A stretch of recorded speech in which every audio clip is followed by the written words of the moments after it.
Hello students. Last class में हम लोगों ने पढ़ लिया था कि जो एड्सॉर्प्शन होती है बेसिकली उसको हम टू कैटेगरीज के अंदर डिवाइड करते हैं। एक हमने पढ़ी थी फिजिसॉर्प्शन या जिसे हम फिजिकल एड्सॉर्प्शन भी बोलते हैं, और दूसरी हमने पढ़ी केमिसॉर्प्शन जिसे हम केमिकल एड्सॉर्प्शन भी कहते हैं। तो हमने उसका डिफरेंस देख लिया था कि क्या होती है फिजिसॉर्प्शन और क्या है केमिसॉर्प्शन। ठीक, तो हमने बेसिकली पढ़ा था कि एड्सॉर्बेट और एड्सॉर्बेंट के बीच में जहां पर weak van der Waals forces of attraction होती हैं उन्हें हम फिजिसॉर्प्शन बोलते हैं, और जहां पर इन दोनों के बीच में केमिकल बॉन्ड बन जाता है उसे हम केमिसॉर्प्शन बोलते हैं। तो एक तो इसमें हमने सिमिलैरिटी देखी थी, बाकी सारे इन दोनों के अंदर हमने डिफरेंस देखे थे। तो बोर्ड पॉइंट ऑफ व्यू से इंपॉर्टेंट है, वैसे तो बड़ा सिंपल है बट स्टिल बोर्ड्स में, जैसे मैंने आपको पहले ही बताया था कि चैप्टर बहुत आसान है, इस आसान चैप्टर से क्वेश्चन भी आसान ही आता है। तो वो आसान क्वेश्चन यही एक कई बार पूछा गया आपसे, फिजिसॉर्प्शन और केमिसॉर्प्शन का डिफरेंस, कई बार 2 नंबर में, कई बार 3 नंबर में। ठीक है, तो इसको ध्यान से याद कर लीजिएगा, बहुत ही सिंपल सी चीज है। आई थिंक तो एक बार सुनने के बाद ही इसको दोबारा पढ़ने की भी जरूरत नहीं पड़ेगी। तो आज हम जो है अपना नेक्स्ट टॉपिक शुरू करेंगे, जो कि अगेन वेरी इंपॉर्टेंट है, वो भी जिसका नाम है एड्सॉर्प्शन आइसोथर्म।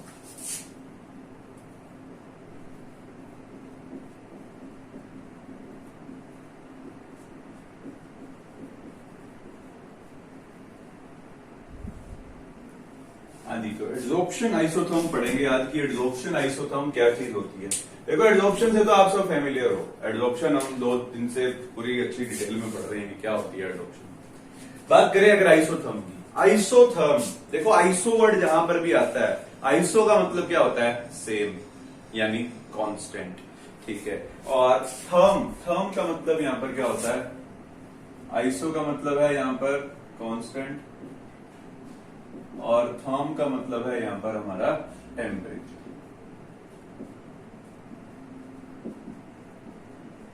और अगर इसके कंप्लीट मीनिंग देखें, एड्सॉर्प्शन आइसोथर्म, इसका मतलब क्या है? तो देखो, एड्सॉर्प्शन आइसोथर्म क्या चीज होती है?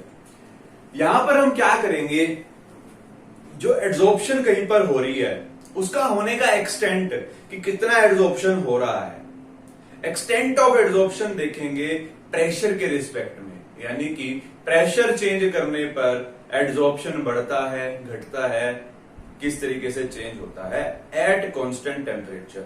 यानी कि क्या करेंगे, हम टेम्परेचर को कांस्टेंट कर देंगे और ये ऑब्जर्व करेंगे कि प्रेशर चेंज करने पर या प्रेशर को इंक्रीज करने पर एड्सॉर्प्शन पे क्या फर्क पड़ता है।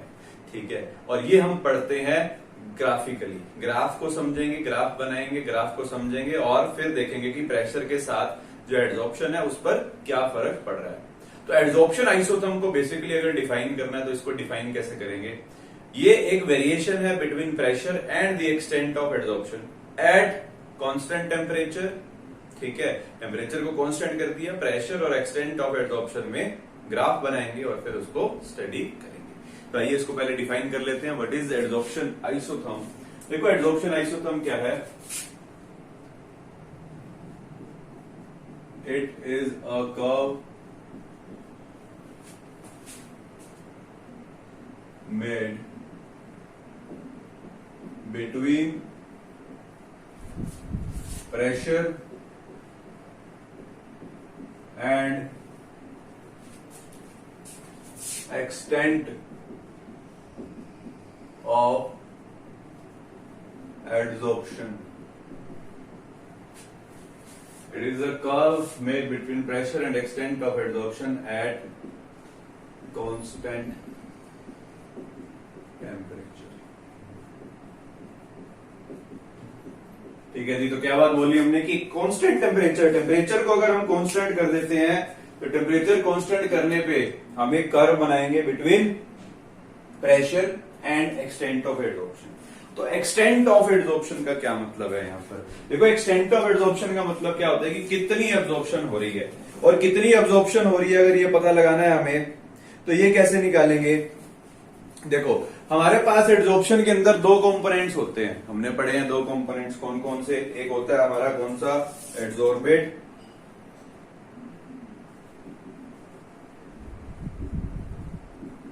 और दूसरा होता है हमारा एड्सॉर्बेंट।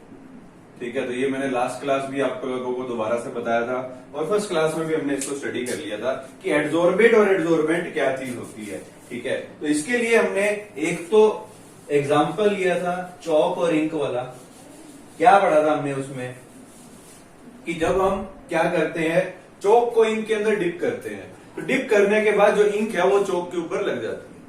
तो जो चीज एड्सॉर्ब हो रही होती है, यानी कि यहां पर इंक एड्सॉर्ब हो रही है, तो इंक जो है उसे हम क्या बोलेंगे, एड्सॉर्बेट।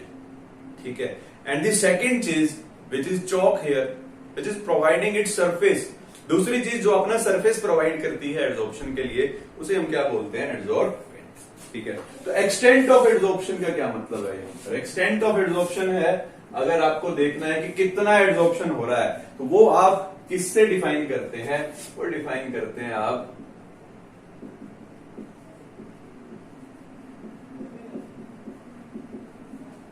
एक्सटेंट ऑफ एड्सॉर्प्शन को डिफाइन किया जाता है x बाय m, जिसमें x क्या है और m क्या है वो अगर हम देखें, देखो x बेसिकली यहां पर होता है अमाउंट ऑफ गैस या अमाउंट ऑफ एड्सॉर्बेट, जो भी वहां पर एड्सॉर्बेट है उसका कितना अमाउंट एड्सॉर्ब हो रहा है। तो अमाउंट ऑफ, अगर मैं यहां पर एक एग्जांपल ले लूं कि एक हमारे पास कोई सॉलिड सरफेस है, उसके ऊपर एक गैस एड्सॉर्ब हो रही है। ठीक है, तो जो चीज एड्सॉर्ब हो रही होती है उसे हम क्या बोलते हैं, एड्सॉर्बेट। तो एड्सॉर्बेट का अमाउंट कितना है, अमाउंट ऑफ गैस एड्सॉर्ब। ठीक है, ये तो होता है आपका x। और अगर यहां पर m की बात करें तो m क्या होता है यहां पर, मास ऑफ एड्सॉर्बेंट। ठीक है, तो दो चीजें हैं यहां पर, एक्सटेंट ऑफ एड्सॉर्प्शन के लिए हम x बाय m लिखते हैं। तो x क्या होता है, basically x is the amount of gas adsorbed, और जो m है, m क्या होता है, मास ऑफ द एड्सॉर्बेंट। ठीक है, तो दो ही कंपोनेंट होते हैं हमारे पास, एक एड्सॉर्बेट और दूसरा एड्सॉर्बेंट। तो x बाय m जब कर देते हैं तो इसे हम क्या बोल देते हैं, एक्सटेंट ऑफ एड्सॉर्प्शन। अब देखो हमने करना क्या है, it is a curve made between pressure and extent of adsorption. Extent of adsorption और प्रेशर के बीच में हमने कर्व बनाना है एट कांस्टेंट टेम्परेचर। ठीक है, तो वो कर्व को अगर हम ऑब्जर्व करते हैं तो वो कर्व देखें किस तरीके का आएगा।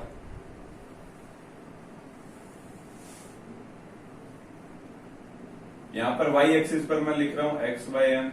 ठीक है, और यहां पर हम ले लेंगे प्रेशर। तो ये जो एड्सॉर्प्शन आइसोथर्म थी, ये फ्रेंडलिच नाम का साइंटिस्ट था जिसने दी थी, क्या नाम था उसका, फ्रेंडलिच। इसीलिए इस एड्सॉर्प्शन आइसोथर्म को हम फ्रेंडलिच एड्सॉर्प्शन आइसोथर्म भी कहते हैं। ठीक है, और ये ग्राफ बनाने के लिए between extent of adsorption and pressure, ये ग्राफ बनाने के लिए उसने एक इक्वेशन दी हमें, जिसकी हेल्प से हमने ये ग्राफ बनाया। ठीक है, और अगर उस इक्वेशन को देखें तो वो इक्वेशन क्या होती है, that equation is x by m, यानी कि हमारा extent of adsorption is directly proportional to the pressure raise to the power 1 by m। ठीक है, इसने क्या बोला कि जो एक्सटेंट ऑफ एड्सॉर्प्शन है वो डायरेक्टली प्रोपोर्शनल होगा किसके, P, यानी कि प्रेशर, और उसकी पावर क्या होगी, 1 बाय m। और ये जो n होता है, n एक इंटीजर होगा जिसकी वैल्यू 1 से ज्यादा होगी। और दूसरी चीज जो है, ये n जो है इसका, ये किस चीज के ऊपर डिपेंड करेगा, ये डिपेंड करेगा आपके नेचर ऑफ एड्सॉर्बेंट के ऊपर, और जो गैस एड्सॉर्ब हो रही है, यानी कि जो दोनों कंपोनेंट्स होते हैं हमारे एड्सॉर्प्शन के, कौन कौन से कंपोनेंट्स होते हैं, एक हमारा एड्सॉर्बेट और दूसरा एड्सॉर्बेंट। तो इन दोनों के ऊपर डिपेंड करेगा हमारा ये n, कि इसका नेचर कैसा है, जो गैस एड्सॉर्ब हो रही है उसका नेचर कैसा है, और जो एड्सॉर्बेंट है उसका नेचर कैसा है। ठीक है, उस चीज के ऊपर डिपेंड करेगी यहां पर n, और n जो है वो हमेशा ग्रेटर होगा किससे, 1 से।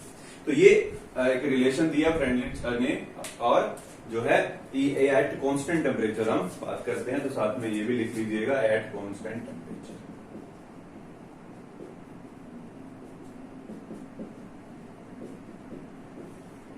ठीक है, तो ये एक इक्वेशन दे दी, और ये इसने प्रैक्टिकली ऑब्जर्व की थी ये चीज की, एक्सटेंट ऑफ एड्सॉर्प्शन को देख रहा था प्रेशर के साथ वरी करके, तो वहां से उसने एक रिलेशन को निकाल दिया।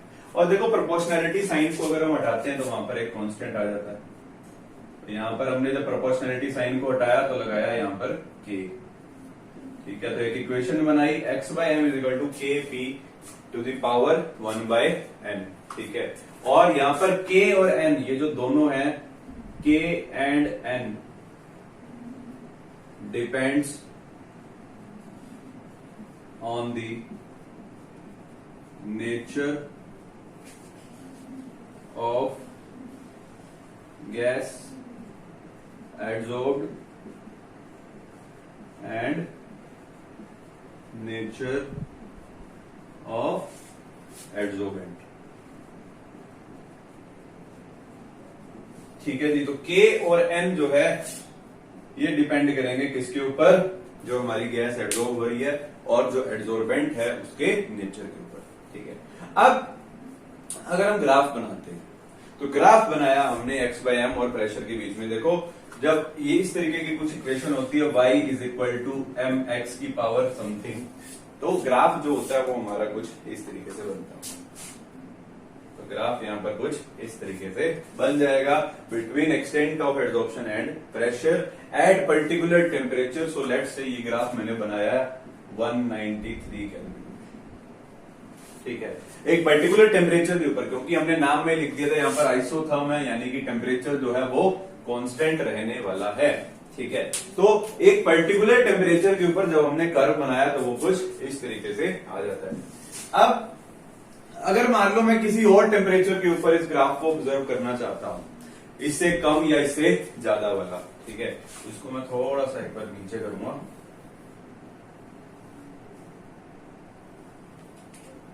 तो कर्व बनाया हमने 193 पे, मान लो कुछ इस तरीके से, ठीक है। अब अगर मैं हाई टेम्परेचर के ऊपर ऑब्जर्व करता हूं इस कर्व को, अगर हाई टेम्परेचर के ऊपर इस कर्व को हमने ऑब्जर्व किया तो कर्व जो है कुछ इस तरीके से आया। ये मान लो आपका 210 केल्विन है, ठीक है। और अगर इस टेम्परेचर को मैं लो कर देता हूं, मान लो 170 केल्विन पर ऑब्जर्व, ठीक है, तो कर्व कुछ इस तरीके से आता है। तो हमें एक चीज समझ में आ रही है कि एक्सटेंट ऑफ एडजॉर्प्शन जो है वो प्रेशर के साथ वरी कर रहा है, और उसके साथ साथ अगर आप टेम्परेचर को कांस्टेंट तो रख रहे हो, बट एट डिफरेंट टेम्परेचर अगर आप उसको ऑब्जर्व करते हो, तो जो लो टेम्परेचर होता है, लो टेम्परेचर के ऊपर आपका जो एक्सटेंट ऑफ एडजॉर्प्शन है वो प्रेशर के साथ ज्यादा वरी करता है। और अगर जैसे जैसे आप टेम्परेचर को इंक्रीज करते जाओगे, तो टेम्परेचर इंक्रीज करने पर जो एक्सटेंट ऑफ एडजॉर्प्शन है उसके साथ जो अगर आप प्रेशर चेंज करोगे तो एक्सटेंट ऑफ एडजॉर्प्शन उतना ज्यादा चेंज नहीं होता है, उतना ज्यादा इंक्रीज नहीं होता है, ठीक है। तो ये चीज हमें इस कर्व से समझ में आ रही है। अब एक कर्व तो यहां पर हमने इसके बीच में बना लिया, और दूसरा एक और कर्व भी है जो फ्रेंडली एडजॉर्प्शन आइसोथर्म के बेस पे हम बनाते हैं। उस कर्व में देखो क्या करते हैं हम, इक्वेशन यही होगी, बस थोड़ा सा हम इसमें चेंज करेंगे। देखो नेक्स्ट कर्व जो है वो मैं यहां बना देता हूं। जो हमने इक्वेशन पढ़ी, इक्वेशन क्या है, x by M is equal to K P to the power 1 by N. ये इक्वेशन पढ़ी है अभी हमने, उस पे बेस्ड अगर हमने ग्राफ बनाया तो कुछ इस तरीके से आ गया कि x बाय एम यानी कि एक्सटेंट ऑफ एडजॉर्प्शन और प्रेशर के बीच में ग्राफ बना दिया। अब देखिए उसके बाद अगर मैं दोनों तरफ लॉग ले लेता हूं, तो x बाय एम इसका लॉग लेंगे, लॉग x बाय एम हो जाएगा is equal to log k P to the power 1 by n, ठीक है। तो जब यहां पर हम लॉग लेते हैं तो क्या बना, k P to the power 1 by n. अब देखिए इन दोनों के बीच में मल्टीप्लीकेशन का साइन है। अब आपने लॉग की प्रॉपर्टी पढ़ी हुई है कि log x y is equal to log x plus log y होता है, कई बार पढ़ चुके हो, तो क्लियर हो चुकी होंगी ये चीजें। Log k plus log p to the power 1 by n. अब तो केमिस्ट्री में ये बहुत बारी आ गई हैं ऐसी ऐसी चीजें, तो अब तक तो आपको शायद क्लियर हो जानी चाहिए कि कहीं पर लॉग और दोनों दो चीजों के बीच में प्रोडक्ट होता है तो हम उसको क्या लिखते हैं, log k plus log P, यानी कि जो दूसरी टर्म है, ठीक है। और एक चीज और जो हम केमिस्ट्री में बार बार यूज करते हैं, log x to the power अगर समथिंग होती है, ठीक है, उसको हम क्या लिखते हैं, ये पावर जो होती है इसके आगे लग जाती है। मैथ वाले बच्चों को तो बिल्कुल क्लियर होती है, बट नीट वाले बच्चों के लिए मैं बार बार इस चीज को बताता रहता हूं ताकि आप भी सीख जाएं काफी अच्छे से, क्योंकि लॉग की 2-4 प्रॉपर्टीज हैं जो बार बार यूज होती हैं। ठीक है, log p to the power 1/n होगा तो इसको क्या लिखोगे 1/n log p। तो ये क्या बन जाएगा log k plus 1/n log p which will be equal to the log x/। तो दूसरी इक्वेशन जो है वो आपके पास ये तैयार है, ठीक है, जो कि इक्वेशन किस तरीके से बन रही है अगर आप इसको नोटिस करो तो y is equal to c plus mx, जिसमें y एक्सिस के ऊपर हम लेंगे log x/m को।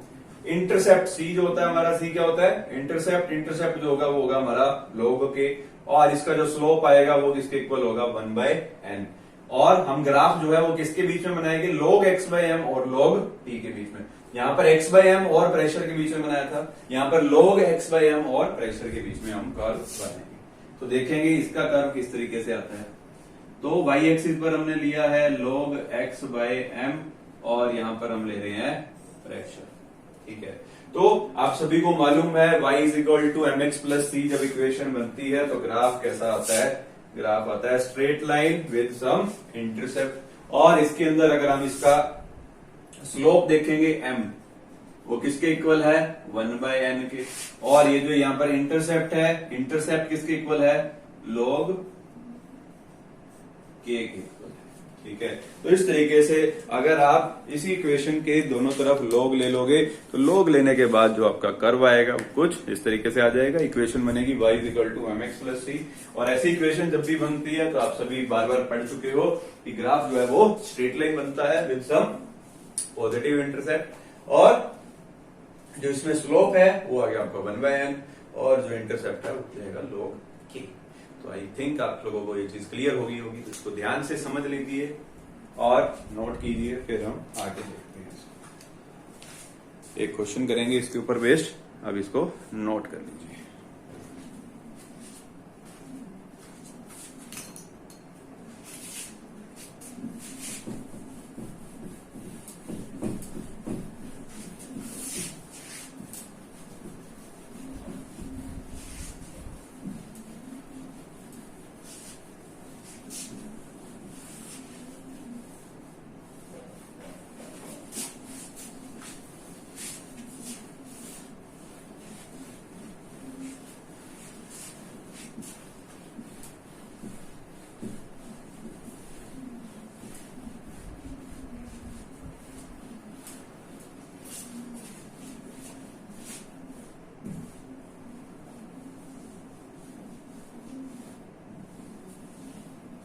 तो नेक्स्ट देखेंगे इसके बाद इसी इक्वेशन के ऊपर बेस्ड एक क्वेश्चन। तो आपके जो बोर्ड के एग्जाम होंगे, बोर्ड के अंदर तो इस पे आपसे न्यूमेरिकल तो नहीं पूछेगा, हाँ ग्राफ पूछ सकता है, इक्वेशन क्या ये आइसोथर्म होती क्या है, डेफिनेशन पूछ सकता है आपसे, बट क्वेश्चन के आने की संभावना कम है। बट इन कॉम्पिटिटिव एग्जाम्स आपसे इस तरीके के क्वेश्चन पूछे जा सकते हैं। तो देखेंगे हम एक question, graph between log x/m and log p।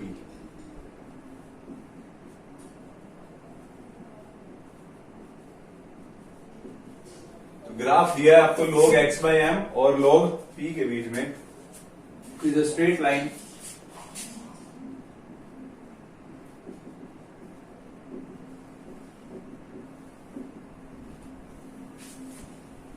Eight angle of 45 degree Celsius.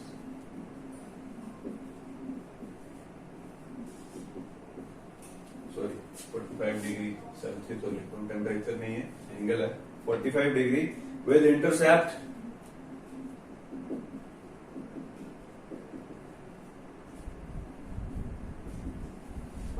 0.4771 on y-axis.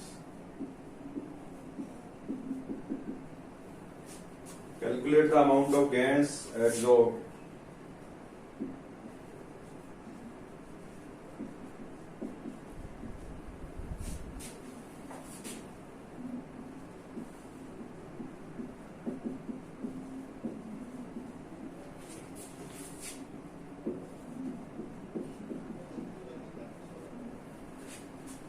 when pressure is 3 atmosphere.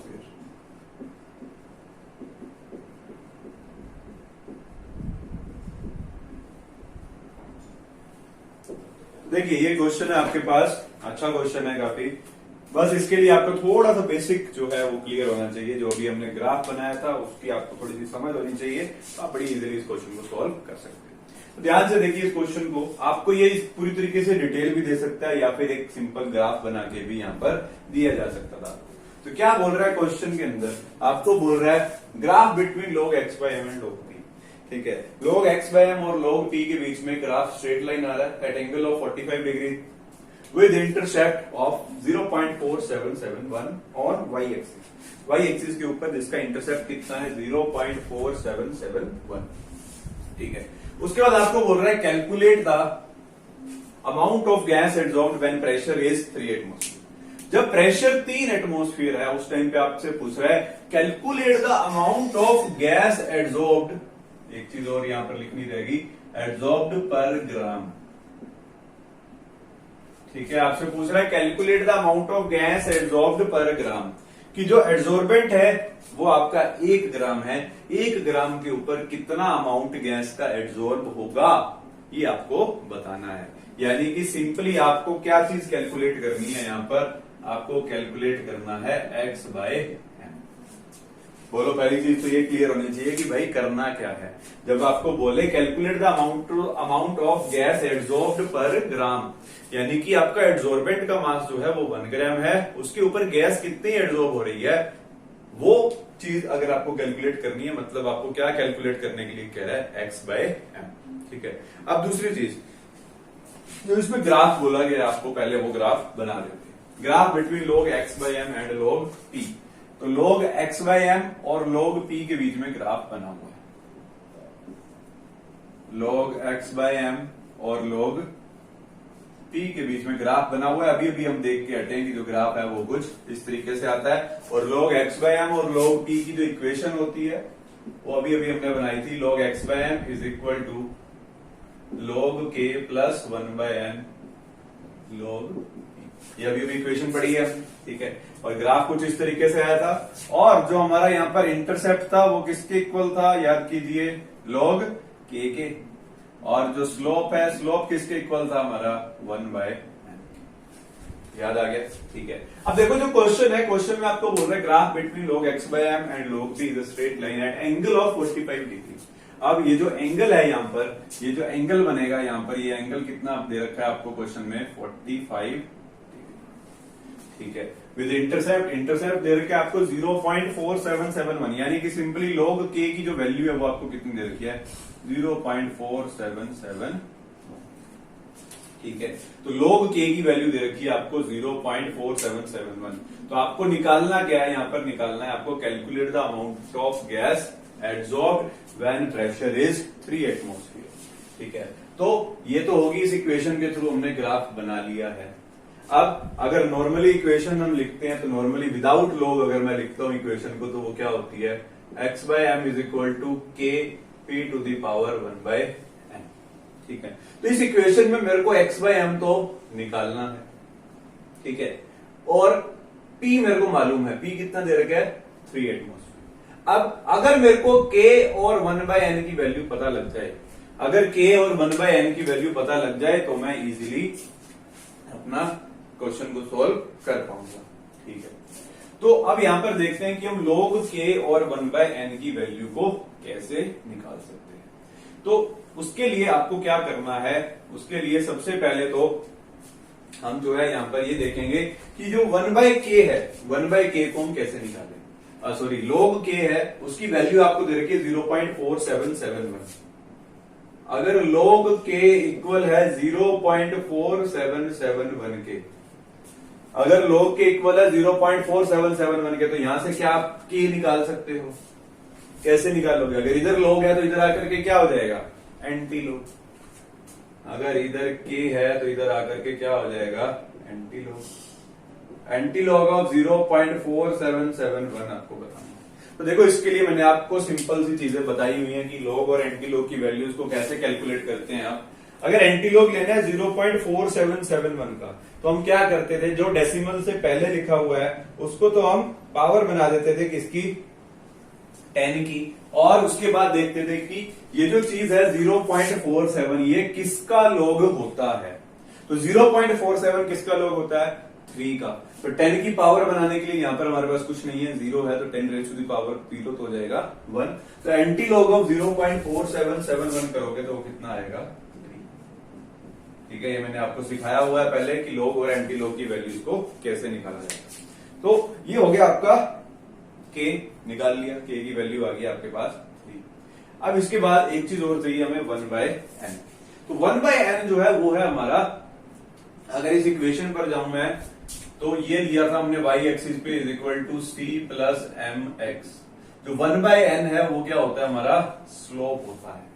ठीक है, और किसी भी कर्व का जब आप स्लोप निकालते हो, किसी भी कर्व के लिए अगर आपको स्लोप निकालना है तो वो स्लोप जो होता है वो किसके इक्वल होता है? टेंजेंट थीटा के।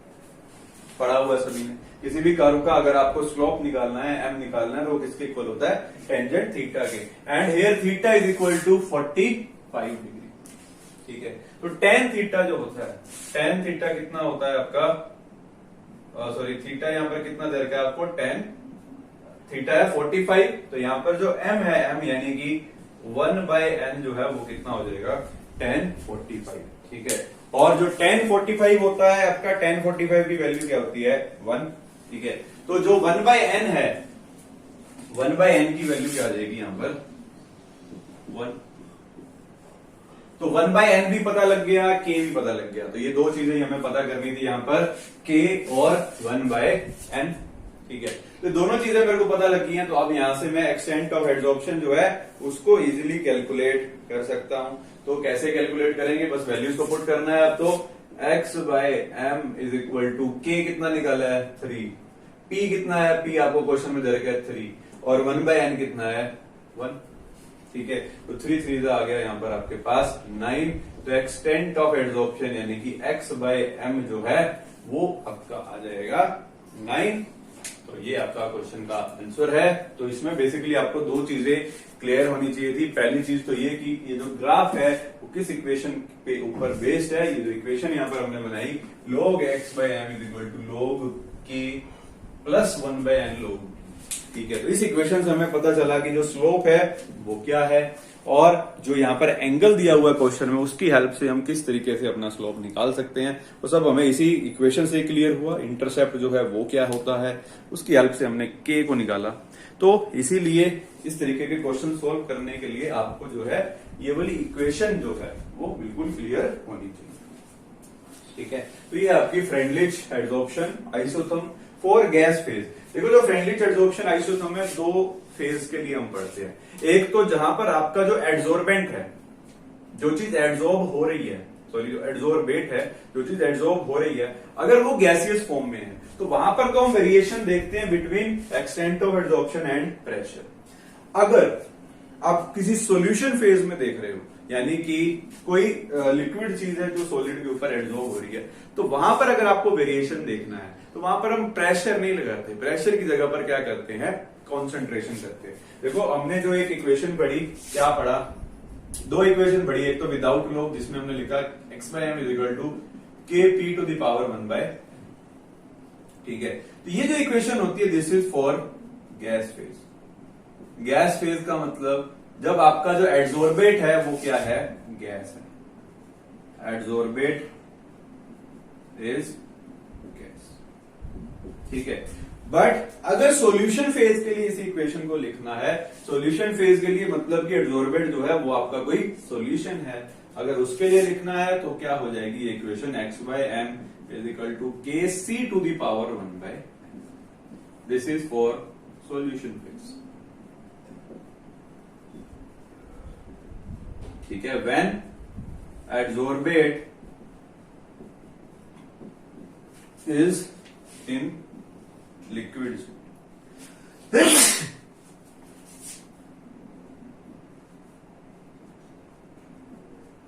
ठीक है, तो एड्सॉर्बेट जब लिक्विड स्टेट में होगा तो वहां पर हम प्रेशर की जगह पर क्या ले लेंगे? कॉन्सेंट्रेशन। और दूसरी जो इक्वेशन पढ़ी हमने, दूसरी इक्वेशन क्या थी? log x/m is equal to log k plus 1/n log p। ये थी हमारी गैस फेज के लिए। ये इक्वेशन हमने पढ़ी है फॉर गैस फेज। अब यही अगर आपको सॉल्यूशन फेज के लिए पढ़नी है तो यहां पर भी आप क्या करोगे, पी यानी कि जो प्रेशर है उसको रिप्लेस करके क्या लिख दोगे, यहां पर कॉन्सेंट्रेशन लिख दोगे। तो ये आपकी जो इक्वेशन थी ये बनी आपकी एक तो सॉल्यूशन फेज के लिए, और दूसरी जो है अगर दोनों तरफ लॉग ले लोगे तो इक्वेशन थोड़ी सी मॉडिफाई हो जाएगी, बस कि जो प्रेशर है प्रेशर की जगह पर क्या लग जाएगा, आपका कॉन्सेंट्रेशन लग जाएगा। ठीक है, बाकी सब कुछ सेम रहेगा, और जो सी है, सी क्या है आपकी कॉन्सेंट्रेशन। ठीक है, तो जो भी कर्व बनाओगे वो भी बिल्कुल सेम आएंगे, बस आपका जो प्रेशर है प्रेशर की जगह पर क्या लग जाएगा, आपके कॉन्सेंट्रेशन लग जाएगा। तो कोई ज्यादा लंबा चौड़ा डिफरेंस नहीं है इन चीज के बीच में, तो आप इसको इजिली समझ सकते हो कि फ्रेंडली एडसॉर्प्शन आइसोथर्म जो है वो आपकी गैस फेज के लिए भी हम देख सकते हैं, और दूसरा सॉल्यूशन फेज के लिए भी देखा जा सकता है। तो जो सॉल्यूशन फेज होगा उसमें प्रेशर की जगह पर आपको क्या कर देना है, कॉन्सेंट्रेशन। ठीक है, तो आई होप आपको ये क्लियर हो गया होगा। तो इसको नोट करेंगे, फिर आगे अपना नेक्स्ट टॉपिक।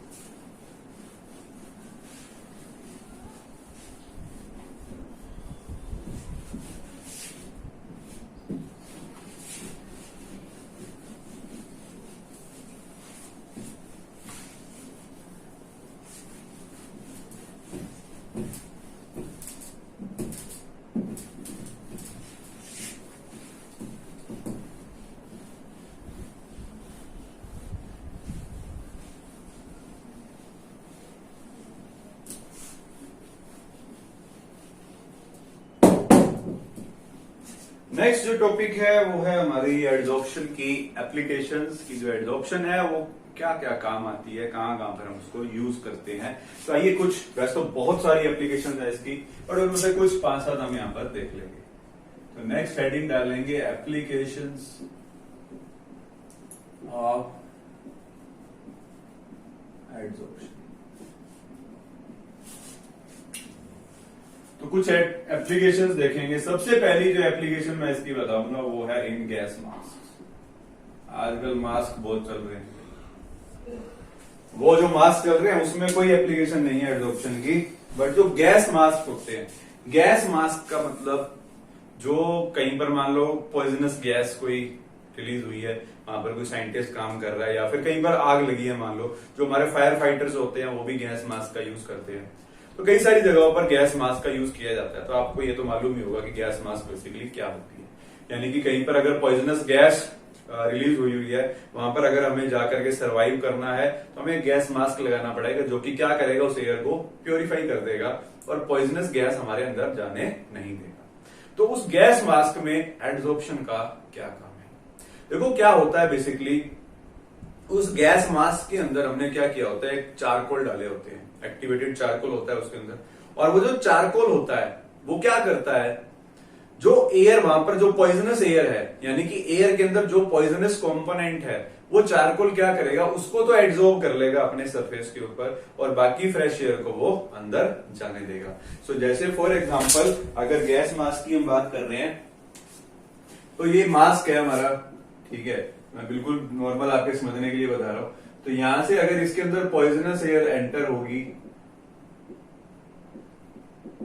ठीक है, तो पॉइजनस एयर एंटर होगी, जो यहां पर इसके अंदर एक्टिवेटेड चारकोल प्रेजेंट है, वो क्या करेगा, अपने सरफेस के ऊपर, ये जो हमने इसके अंदर एक्टिवेटेड चारकोल डाला हुआ है, ये क्या है आपका एक्टिवेटेड चारकोल, ये क्या करेगा, अपने सरफेस के ऊपर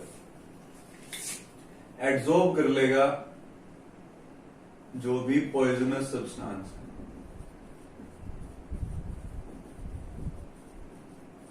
ठीक है, तो पॉइजनस सब्सटेंस एब्जॉर्ब होने के बाद ये जो एयर इससे बाहर निकलेगी वो क्या होगी, आपकी फ्रेश एयर। ठीक है, तो बात समझ में आ रही है। जो गैस मास्क होते हैं वो बेसिकली किस तरीके से काम करते हैं।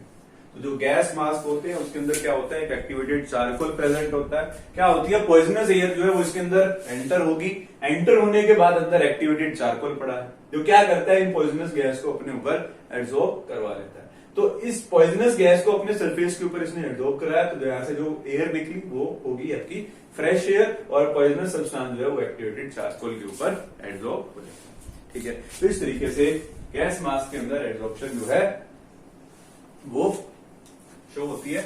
और और गैस मास्क के अंदर जो एप्लीकेशन होगी basically to purify poisonous air, और पॉइजनस एयर जो है उसको फ्रेश एयर के अंदर हम कन्वर्ट कर देते हैं।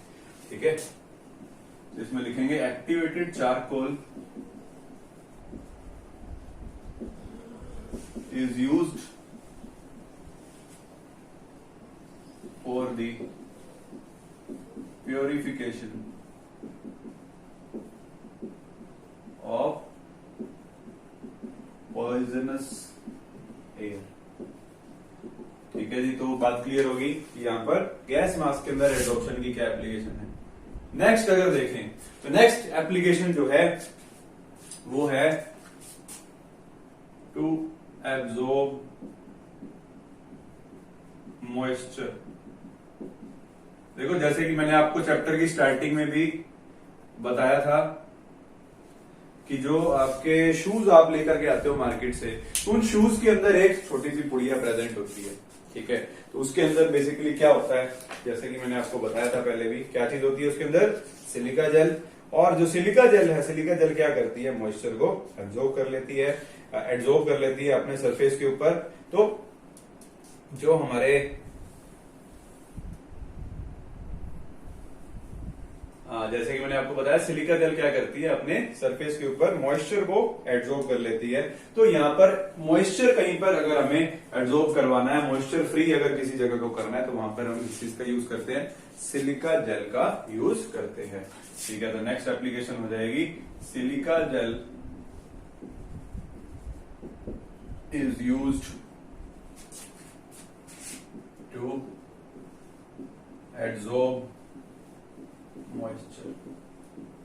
ठीक है जी, तो सिलिका जेल का यूज किया जाता है टू एब्जॉर्ब मॉइस्चर। नेक्स्ट जो है, अगर हम बात करें एब्जॉर्प्शन कहां यूज होता है, फॉर क्रिएटिंग हाई वैक्यूम। अगर कहीं पर हमें बहुत हाई वैक्यूम क्रिएट करना है, यानी कि बिल्कुल भी किसी चीज का एक ट्रेस मात्र भी ना हो, तो उसके लिए भी हम एब्जॉर्प्शन का यूज करते हैं। तो वैक्यूम क्रिएट करने के लिए बेसिकली वैसे तो हम वैक्यूम पंप लगा देते हैं, बट वैक्यूम पंप लगाने के बाद भी अगर कुछ ट्रेसेस ऑफ मॉइस्चर या कुछ ट्रेसेस ऑफ किसी गैस के वहां पर बच गए हैं, उसको अगर हमने हटाना है वहां से, तो क्या करो, उसके अंदर भी चारकोल रख दीजिए। वो क्या करेगा, जो बचा हुआ मॉइस्चर है, मॉइस्चर एब्जॉर्ब कराना है तो सिलिका जेल रख दीजिए, या कोई गैस एब्जॉर्ब करानी है तो उसके लिए चारकोल जो है उसके अंदर आप रख सकते हैं। ठीक है, तो वो क्या करेगा, बेसिकली जो भी उसके अंदर बची हुई चीज है उसको अपने सरफेस के ऊपर एब्जॉर्ब कर लेगा। तो इस तरीके से आप जो है वहां पर हाई वैक्यूम क्रिएट कर सकते हैं। ठीक है, नेक्स्ट एप्लीकेशन की अगर मैं बात करूं,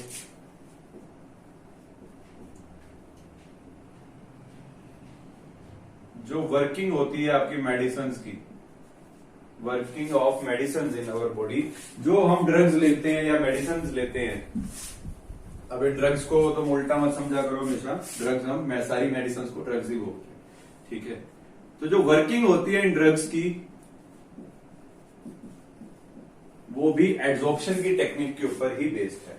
तो बेसिकली जब ड्रग या कोई मेडिसिन हम लेते हैं तो वो हमारी बॉडी के अंदर जाती है, तो जिस जगह पर जाकर के उसको अपना काम करना है वो क्या करती है, वहां पर जाके उस सरफेस के ऊपर एब्जॉर्ब हो जाती है। तो किसी भी ड्रग या मेडिसिन की अगर आप वर्किंग देखोगे तो वो भी कुछ एब्जॉर्प्शन की टेक्निक्स के ऊपर ही बेस्ड है। तो एब्जॉर्प्शन होती है, उसी के थ्रू ही हमारा जो ड्रग है या मेडिसिन है वो काम करता है। तो ये भी एक बड़ी इंपॉर्टेंट एप्लीकेशन हो जाती है इसकी। नेक्स्ट जो है, एब्जॉर्प्शन हम यूज करते हैं टू सेपरेट इनर्ट गैसेज। जो हमारी इनर्ट गैसेज होती हैं, जिन्हें हम नोबल गैसेज बोलते हैं, कौन कौन सी हैं, हीलियम, नियोन, आर्गन, क्रिप्टन, ये सारी जो गैसेज हैं, इनको सेपरेट करने के लिए भी हम एब्जॉर्प्शन का यूज करते हैं। क्या यूज होता है, जो हमारी एब्जॉर्प्शन होती है, ये नोबल गैसेज होती हैं, ये जब एब्जॉर्ब होती हैं तो ये सारी डिफरेंट गैसेज का, हीलियम, नियोन, आर्गन, क्रिप्टन, इन सभी का जो एक्सटेंट ऑफ एब्जॉर्प्शन है वो क्या है, डिफरेंट डिफरेंट है। यानी कोई गैस जल्दी एब्जॉर्ब होती है, कोई गैस टाइम ज्यादा लेती है एब्जॉर्ब होने में। तो वो हमें मालूम है कि कौन जल्दी होती है और किसको टाइम ज्यादा लगता है। तो इसीलिए इस चीज का फायदा उठाते हुए हम क्या करते हैं, उन गैसेज को आपस में सेपरेट कर सकते हैं by the use of the absorption. ठीक है, और नेक्स्ट अगर इसकी एक और एप्लीकेशन देखें तो इन क्रोमेटोग्राफिक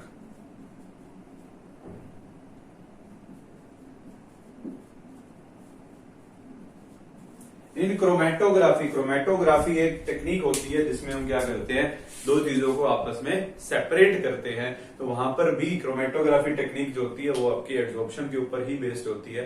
तो इसको जो है आप अभी छोड़ देंगे कि क्रोमेटोग्राफी क्या है। ये जब आप नेक्स्ट चैप्टर पढ़ोगे, जो आपका मेटलर्जी चैप्टर है, उसके अंदर क्रोमेटोग्राफी अच्छे से डिटेल में आएगा। वहां पर हम इसके बारे में बात करेंगे कि एड्सॉर्प्शन जो है वो किस तरीके से लिंक्ड होती है क्रोमेटोग्राफी से। तो ये कुछ एप्लीकेशंस हैं आपकी एड्सॉर्प्शन की, और भी हैं दो चार।